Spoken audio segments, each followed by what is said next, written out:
Hello welcome back, this is Rajkamal. आज का topic मेरा है सिलेबस के अंदर DC machine and transformer. Okay, इसमें हम देखने वाले हैं पहला यूनिट का जो क्या क्या टॉपिक है, उसके बाद दूसरे यूनिट और थर्ड वन यूनिट। ओके, लेकिन इसमें सबसे पहले मैं स्टार्ट करने जा रहा हूं आपका transformer, about transformer. Okay, transformer के बारे में हम डिस्कस करेंगे, देन डीसी मशीन पे जाएंगे। सो सबसे पहले कौन सा यूनिट को देखेंगे? सिलेबस के बारे में मैंने ऑलरेडी आप लोगों को पहले बता रखा है। नाउ अगर यहाँ पे आप बात करोगे, इसके यहाँ पे सिलेबस के ऊपर बात करूंगा तो मैं थर्ड वन यूनिट यहाँ से उठा रहा हूँ जो आपका फोर्थ सेमेस्टर का है। वहां पे मैं थर्ड वन यूनिट को उठा रहा हूँ जिसमें पहला ही टॉपिक है ट्रांसफार्मर, सिंगल फेज ट्रांसफार्मर का, है ना। अगर आपको सिलेबस देखना है तो कुछ इस तरीके से देखिए, हमने फर्स्ट लेक्चर में आपको पूरा डिस्क्राइब करा था लास्ट टाइम कि किस तरीके से हमारा सिलेबस होता है। यहाँ पे देखिएगा क्या है आपका single phase, third one unit है ना।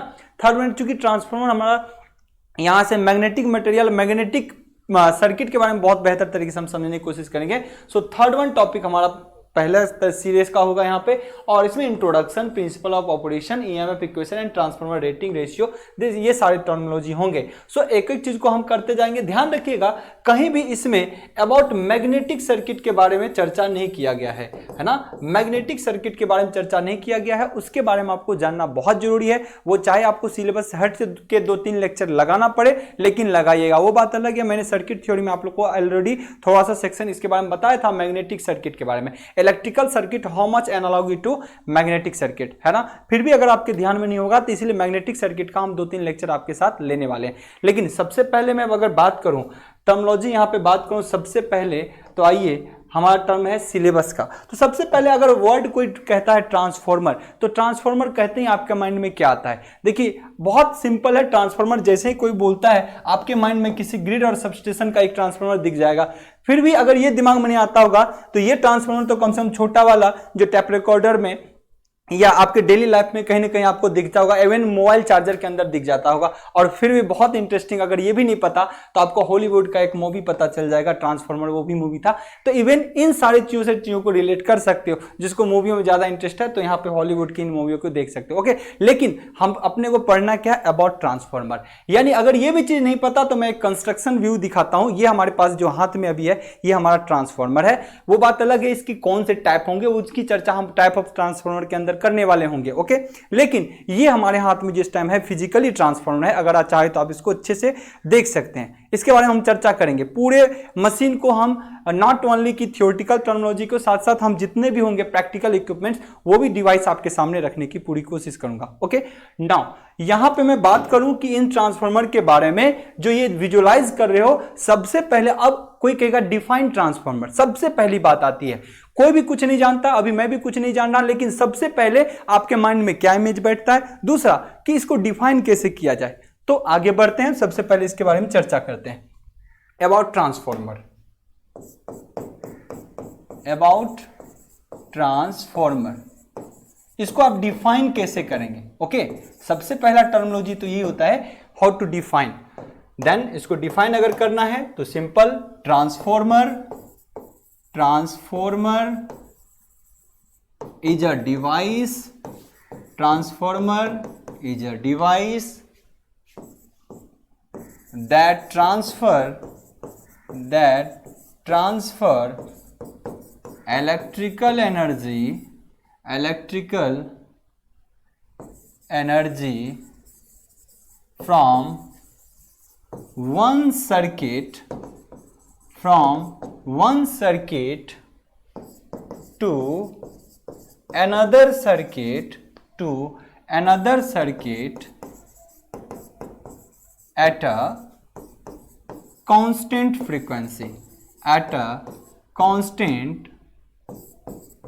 frequency, सबसे पहले डिफाइन आपको यही करना पड़ेगा।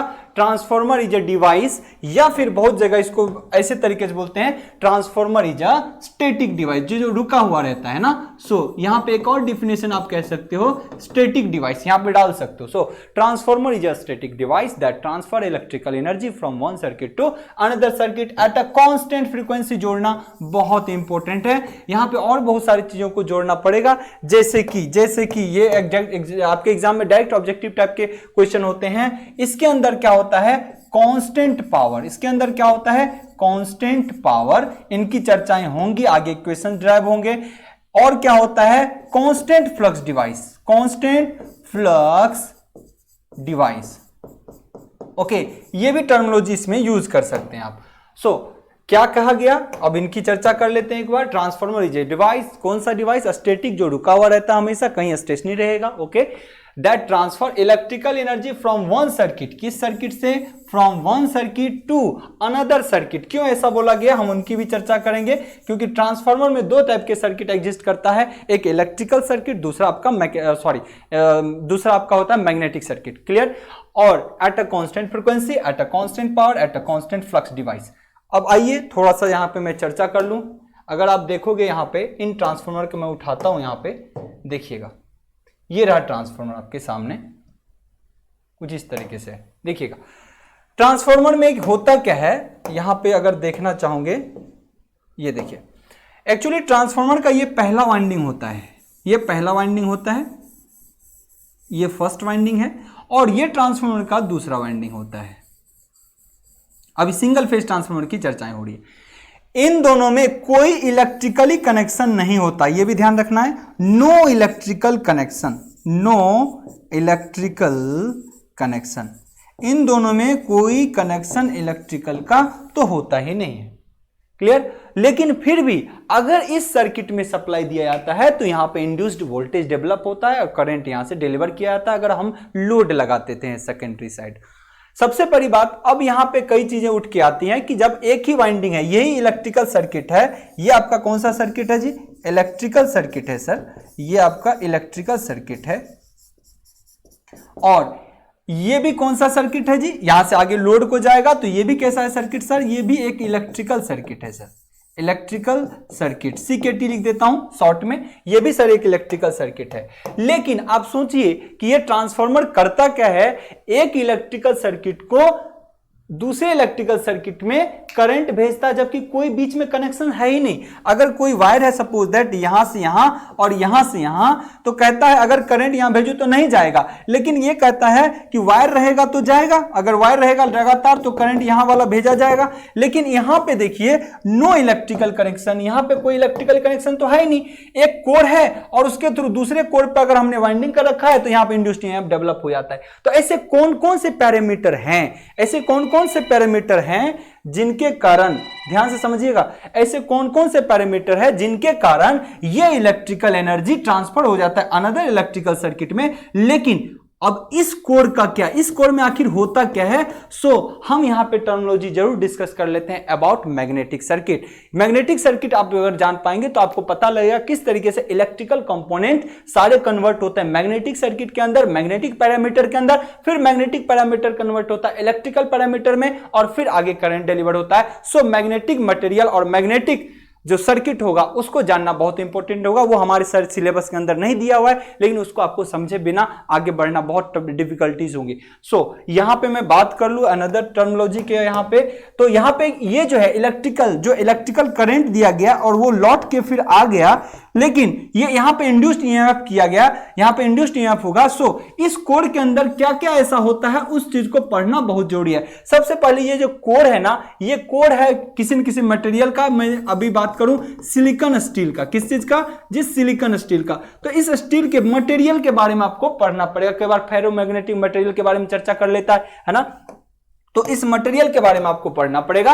नेक्स्ट, इस पाथ में और क्या चलता है जी, सर इस पाथ में तो फ्लक्स चलता है सर, तो इस पाथ में अगर फ्लक्स चलता है तो उस फ्लक्स की भी चर्चा करनी बहुत जरूरी है ना। सर इस पाथ में एक और चीज होता है जिसको हम कहते हैं एमएमएफ, क्या बोलते हैं जी, MMF, magnetomotive force. Magnetic circuit के अंदर किन किन पैरामीटर का ध्यान रखना है, स्टील ये जो मटेरियल है, नेक्स्ट फ्लक्स, नेक्स्ट एमएमएफ, और अनदर थॉट्स एक और चीज है जिसको हम कहते हैं रिलक्टेंस, क्या बोलते हैं जी, रिलक्टेंस। क्लियर। ये चार ऐसे पैरामीटर हो गए आपके सामने, चार ऐसे पैरामीटर हो गए जिनको समझना बहुत जरूरी है। सिलेबस में नहीं देता, लेकिन इसको आपको पढ़ना ही पड़ेगा, क्योंकि मैग्नेटिक मटेरियल को बहुत अच्छे से नहीं पढ़ पाएंगे तो फिर हमको यही नहीं पता चलेगा कैसे फ्लक्स मूव कर रहा है, एमएमएफ क्या है, कौन फ्लक्स को धकेल रहा है, और रिलक्टेंस का क्या मतलब होता है। हालांकि आप इलेक्ट्रिकल सर्किट के अंदर, यानी आपने जो नेटवर्क करा था उसके अंदर थोड़ा बहुत एनालॉजी का डिस्कशन हो जाता है, लेकिन हम यहां पे सीखेंगे। तो यहाँ पे इंपॉर्टेंट टर्मिनोलॉजी क्या है, इलेक्ट्रिकल कंडक्टर होता तो कोई दिक्कत ही नहीं था, फिर तो इस ट्रांसफार्मर का कोई मीनिंग नहीं था। यहाँ पे आइसोलेशन होने के बावजूद भी इलेक्ट्रिकल सिग्नल अगर हम यहाँ पे प्रोवाइड करते हैं तो इस पॉइंट पर आपको इलेक्ट्रिकल सिग्नल मिलता है। सो ट्रांसफार्मर क्या क्या कंसिस्ट कर रहा है, इन चीजों को देखिए। सर ट्रांसफार्मर कंसिस्ट कर रहा है, यहाँ पे देखिए आप कहोगे सर ट्रांसफार्मर कंसिस्ट कर रहा है सर, ये देखिए electrical circuit primary side, electrical circuit secondary side, और बीच में ये कौन सा है सर, मैग्नेटिक सर्किट है। ये कौन सा है सर, ये है सर मैग्नेटिक सर्किट। ये देखिए ये कैसा सर्किट है जी, मैग्नेटिक सर्किट, मैग्नेटिक सर्किट। तो आपको इसके बारे में भी जानना बहुत जरूरी है। नौ, ये एक बेसिक थॉट था ट्रांसफार्मर के रिगार्डिंग। कभी भी ट्रांसफार्मर देखते हैं तो सबसे पहले उसको डिफाइन करेंगे, ट्रांसफार्मर है क्या, उसके बारे में यहां से इन चीजों के बारे में जानेंगे। अब ट्रांसफार्मर के मेन दो पार्ट होते हैं, उनकी चर्चाएं होंगी, एकदम मेन दो पार्ट। अगर ये देखिए प्रैक्टिकल ट्रांसफार्मर आपके सामने है, ये रहा। ओके, इस ट्रांसफार्मर के अंदर क्या है, अगर पार्ट की बात करें तो दो ही पार्ट है सर इसके अंदर। एक तो है इसका कोर, ये देखिए कोर जो पतले पतले पत्तियों के मिलके बनते हैं, क्यों ऐसा होता है उनकी भी चर्चाएं होंगी।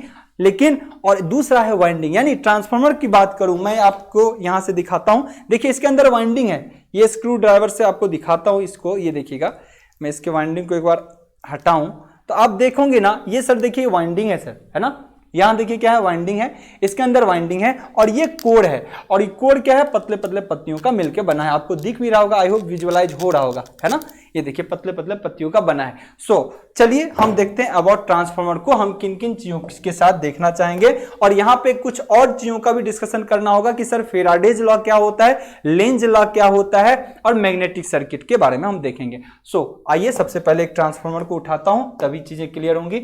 यहां से एक ट्रांसफार्मर उठा लिया मैं आपके साथ, ये देखिए ये ट्रांसफार्मर है हमारा।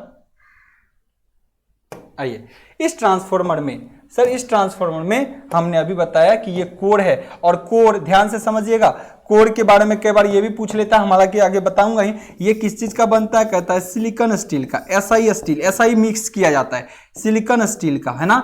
और हेवी ट्रांसफार्मर, बड़े ट्रांसफार्मर यानी पावर ट्रांसफार्मर में यही यूज किए जाते हैं, CRGO, है ना, CRGO स्टील इसको यूज किए जाते हैं। इसका मतलब होता है cold rolled grain oriented steel का भी यूज किया जाता है। यह हमेशा पावर ट्रांसफार्मर में यूज होता है। इसके लिए स्पेसिफिकेशन है, किस चीज के लिए सर, पावर ट्रांसफार्मर में, पावर ट्रांसफार्मर में इसका यूज होता है। हम इसकी चर्चा आगे करेंगे ना।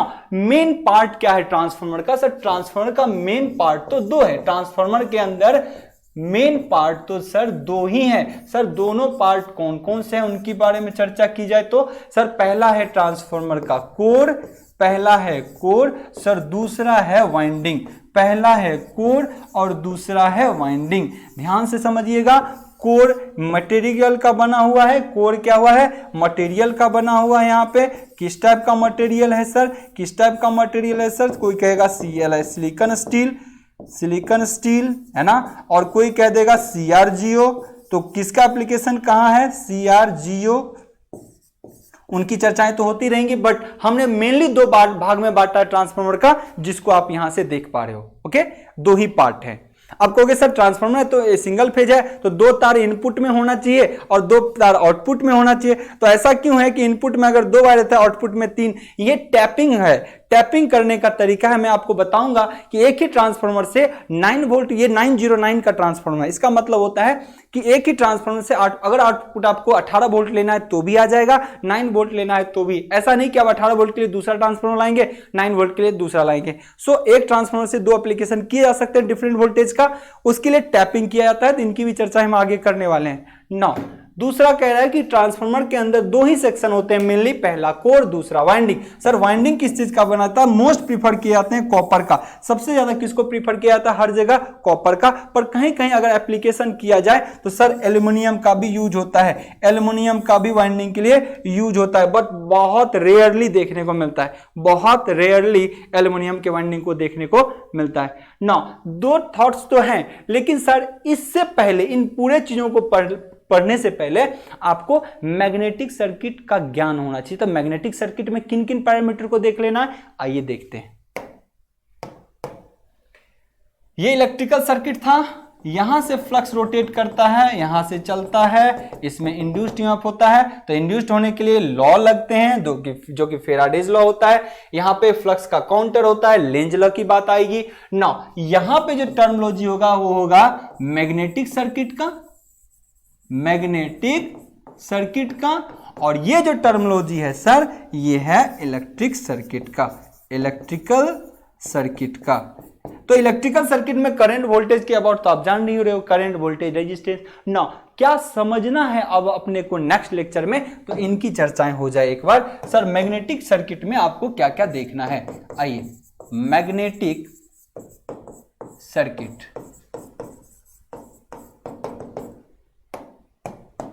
अगर सर आपको मैग्नेटिक सर्किट के बारे में देखना है तो सबसे पहला टर्म है एमएमएफ, जिसको बोलते हैं मैग्नेटोमोटिव फोर्स, जिसको N × I से आप डिनोट करते हैं।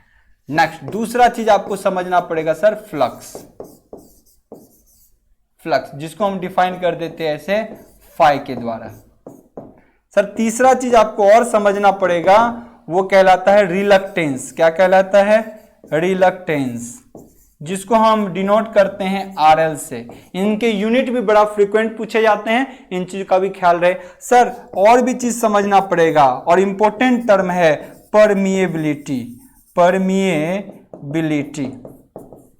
फिर टर्मिनोलॉजी कोई कंफ्यूज रहता है सर परमिटिविटी कहां, तो ध्यान रखें परमिटिविटी की डिस्कशन हमेशा कैपेसिटिव सर्किट के लिए होता है, कैपेसिटर के लिए होता है, और परमिएबिलिटी हमेशा मैग्नेटिक सर्किट यानी आप कह सकते हो कॉइल के लिए यूज किए जाते हैं। तो जहां भी कॉइल यूज होगा वहां परमिएबिलिटी का यूज होगा। सो ये टर्मिनोलॉजी को जानना पड़ेगा, इसको बोलते हैं म्यू से डिफाइन करते हैं। अगर कहीं म्यू की बात होती है तो μ0 × μr, जहां पे μ0 होता है आपका फ्री स्पेस के लिए वैल्यू हमेशा कांस्टेंट होता है, और μr होता है relative permittivity, so relative permeability. Okay, relative permeability किसी एयर की तुलना में किसी और मटेरियल की कितनी परमिएबिलिटी हो सकती है कि वो कितना भेज सकता है। अगर इसकी बात करें तो बहुत सारी चीजें हैं यहां पे समझने की, इसकी तो एक अलग से लेक्चर ही लगेगा परमिएबिलिटी क्या होता है। ओके, तो ये टर्म था इन चीजों को समझने, और ट्रांसफार्मर को समझने के लिए आपको कुछ और चीजों का ध्यान रखना है, जैसे कि कुछ लॉज जानने हैं आपको। कौन सा, कुछ लॉज जानने हैं। बेसिकली दो लॉ हमने जो कि सर्किट थ्योरी में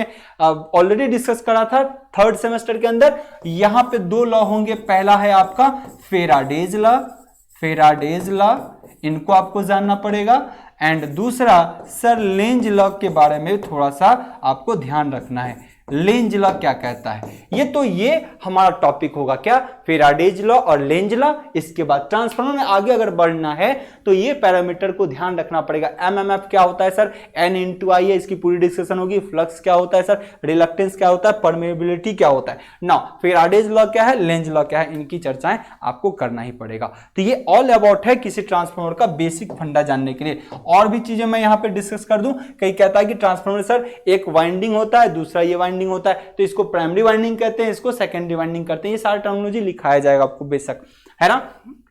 दूसरा ये कह रहा था सर ट्रांसफार्मर के कोर, है ना। अगर बहुत सिंपल भाषा में जानना है तो ट्रांसफार्मर के सर दो ही पार्ट थे, एक ट्रांसफार्मर के कोर और दूसरा वाइंडिंग। अगर किसी को हिंदी में प्रॉब्लम होता है तो ध्यान रखना, कोर यहाँ एक तरीके से ध्यान रखना, हिंदी में लैंग्वेज में लोहा लिख देते हैं। किसका है जी, लोहा का बना होता है। कोर किसका बना होता है, लोहा का, ऐसे ही बोल दिया जाता है ना। चलिए नाउ कॉपर का आपका क्या होता है, वाइंडिंग। तो ये ऑल अबाउट किसके था, मैग्नेटिक सर्किट यहाँ पे कैसे चलता है, अबाउट ट्रांसफार्मर था। ट्रांसफार्मर को हम कैसे डिफाइन करते हैं, तो ये चीजें आपको समझना पड़ेगा। हम यहाँ पे नेक्स्ट लेक्चर से क्या करेंगे, ये तो ट्रांसफार्मर के जस्ट इंट्रोडक्शन थे, अभी तक जो भी था वो अबाउट इंट्रोडक्शन है किसके, ट्रांसफार्मर के। ट्रांसफार्मर होता है क्या सर, कहीं जहां पे बैठा रहेगा नहीं ट्रांसफार्मर, ये एक डिवाइस है जो कहाँ रहेगा, स्थिर रहेगा कहीं भी, है ना, जो इलेक्ट्रिकल एनर्जी के एक सिस्टम से, एक सर्किट से दूसरे इलेक्ट्रिकल सर्किट में एनर्जी का तो ट्रांसफर करता है, लेकिन कोई इलेक्ट्रिकल कनेक्शन नहीं होते, कोई इलेक्ट्रिकल कनेक्शंस नहीं होते, ठीक है। और लेकिन कांस्टेंट फ्रीक्वेंसी, ये मतलब समझिए, कई बच्चा यहां भी कंफ्यूज रहता है। कांस्टेंट फ्रीक्वेंसी का मतलब है आपने सर सप्लाई तो यहीं पे दिया, सप्लाई तो इसी वाइंडिंग में दिया, और सप्लाई की फ्रीक्वेंसी सपोज इंडिया की बात कर लूं तो आपने कितना अप्लाई किया सर, 50 हर्ट्ज। लेकिन कहता है जो डेवलप इंड्यूस्ड ऑटोमेटिक होता है according to Faraday's law, secondary side winding में जो ऑटोमेटिक वोल्टेज डेवलप हो जा रहा है बाय यूजिंग मैग्नेटिक सर्किट, तो वहां उत्पन्न वोल्टेज और करंट की फ्रीक्वेंसी भी भी हमेशा कितनी होगी, 50 हर्ट्ज ही होगी। अगर यहाँ 60 हर्ट्ज अप्लाई होता तो यहाँ भी वोल्टेज कितना होता, फ्रीक्वेंसी कितनी होती, 60 हर्ट्ज। यहाँ 80 हर्ट्ज होता तो यहाँ भी कितनी होती, 80 हर्ट्ज। सो यहाँ डिफाइन इसीलिए हमेशा करता है eight a constant frequency, eight a constant frequency. Now another thoughts है कांस्टेंट पावर क्या होता है, कांस्टेंट फ्लक्स। बहुत बच्चे कहते हैं सर कांस्टेंट फ्लक्स तो क्या फ्लक्स डीसी हो गया होगा क्या, नहीं, ये ध्यान रखना है, फ्लक्स तो हमेशा अल्टरनेटिंग नेचर का ही रहेगा। जैसे वोल्टेज अल्टरनेटिंग नेचर का, करंट अल्टरनेटिंग नेचर का, तो फ्लक्स भी हमारा अल्टरनेटिंग नेचर का होता है। लेकिन इसका मैग्नीट्यूड, ये जो मैग्नीट्यूड दिख रहा है ना, ये हमेशा कांस्टेंट बिहेव करेगा। यानी ऐसा नहीं कि full load to no load में करंट अगर बहुत और कम ज्यादा होता है तो आपको पता है करंट के बढ़ने से फ्लक्स बढ़ता है, करंट के घटने से फ्लक्स घटता है। तो ट्रांसफार्मर में के कोड में ऐसा देखने को नहीं मिलेगा। अगर आपका इनपुट साइड अगर फ्लक्स इस तरीके से चल रहा होगा, वेट अ सेकेंड, ओके, अगर यहां पे करंट घटे या बढ़े, यानी सेकेंडरी साइड लोड घटे या बढ़े, कोई फर्क नहीं पड़ता। ट्रांसफार्मर के कोड में मैग्नेटिक जो ये फ्लक्स है ये कांस्टेंट रहता है, इसका मैग्नीट्यूड हमेशा कांस्टेंट होगा, ये हमेशा कांस्टेंट होगा। सो नेचर में हमेशा क्या होगा, अल्टरनेटिंग नेचर का। नेचर कैसा होगा, अल्टरनेटिंग नेचर का। लेकिन ये कांस्टेंट कभी डीसी मत समझ लेना, कांस्टेंट फ्लक्स का मतलब ये होता है। यानी अल्टरनेटिंग नेचर कहने का मतलब कभी फ्लक्स इधर से कभी इधर से, क्योंकि सप्लाई लगातार चेंज कर रहा होगा तो करंट फ्लक्स भी आपका लगातार चेंज कर रहा होगा। सो नेचर जो होगा फ्लक्स का वो हमेशा अल्टरनेटिंग रहता है, कांस्टेंट नहीं होता। यहां कहने का जो मीनिंग है वो आपको अच्छे से समझना पड़ेगा। ओके, चलिए, तो हम नेक्स्ट लेक्चर में क्या देखने वाले हैं, इसके कंस्ट्रक्शन टाइप्स कौन कौन से होते हैं। सर स्टेप अप या स्टेप डाउन होता है, हम बोलेंगे नहीं sir core type shell type होता है, कोई होता है, कोई का सिंगल फेज 3 फेज होता है, कोई बोलेगा सर डिस्ट्रीब्यूशन ट्रांसफार्मर, कोई बोलेगा सर पावर ट्रांसफार्मर होता है, कोई बोलेगा सर इंस्ट्रूमेंट ट्रांसफार्मर होते हैं और आपका कोर ट्रांसफार्मर होते हैं। तो बहुत सारे टाइप हैं, लेकिन किसके आधार पे, इन सारी चीजों की चर्चा बहुत इंपॉर्टेंट है। सो मिलते हैं नेक्स्ट सेशन में कुछ बेहतर कंटेंट के साथ, कुछ बेहतर टॉपिक के साथ। आज के लिए इतना ही, गुड बाय।